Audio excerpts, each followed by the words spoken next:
This project is a creative college located in Doha, Qatar.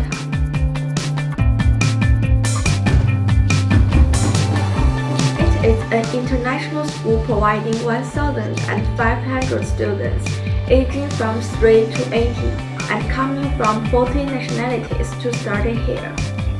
The goal of this project is to create an inspiring and challenging learning environment with the latest technology, catered to meet the current and future needs of the school. The total set area is 50,000 square meters. Buildable area 45,000 square meters.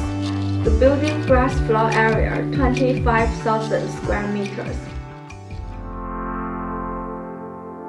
Qatar is a country with the highest electricity and water consumption per capita in the world, and one reason is its hot and dry climate.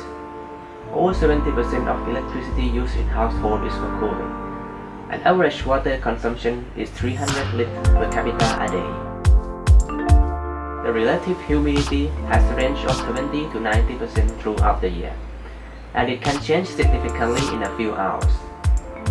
Sandstorms also happen throughout the year.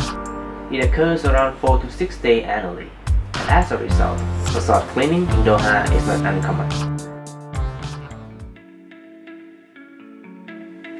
Our design concept is to let the building, people, and environment connect with each other in order to provide a strong sense of community experience. Based on our concept, the plan layout was formed. School buildings are placed along the east-west direction to minimize west-facing fabric area and maximize the area to catch the wind from the north. Sports area is placed at the north to achieve good ventilation. Hall, library, and theater, which rely heavily on air conditioning, are put together in one single building to reduce external surface area. Classrooms will raise up to the third floors to get ventilation. Activities areas are located on the ground to encourage interaction between bypassing students and activities. Courtyards are there to provide shading for outdoor activities and protection from sandstorm.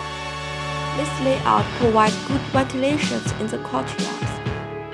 We design shading to cover the main avenue to improve usability of the area. The shading can also help cooling down the ground, so the ground can act like cooling thermometers and help cool down the incoming wind from the north. And then our plan is formed. This is the plan of ground floor. This is the plan of the first floor.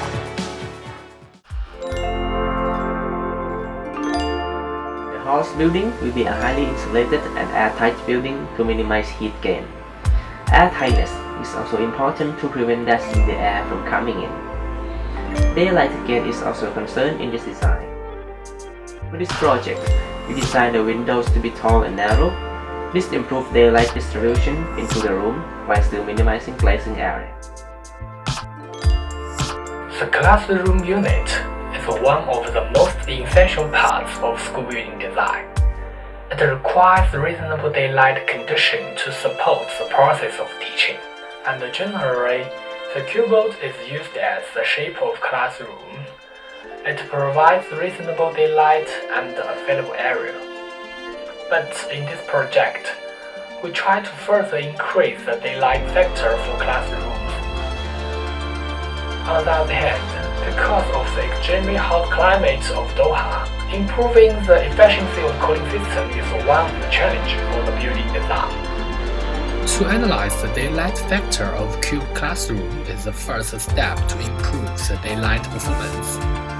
According to the analysis, the daylight factor of general classroom is around 2.22%. Increase the area of envelope is our strategy to improve the daylight. So we turn the south face into a three-phase shape, which may provide more envelope area and further allows more daylight to the classroom. According to the analysis of Ecotech, this change increased the daylight factor to 3.25%. When we use this strategy to the north face, we got to the hexagon class unit. Increasing the natural ventilation is another important element. We design a cooling tower which bases on the stack effect. as it could benefit the efficiency of nature ventilation.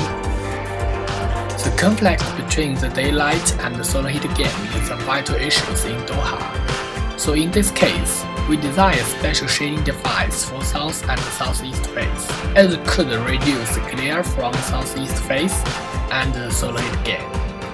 The perforation still allows a considerable amount of daylight for the classroom. The project aims to become the low energy consumption building, with various energy saving strategies implied in the project.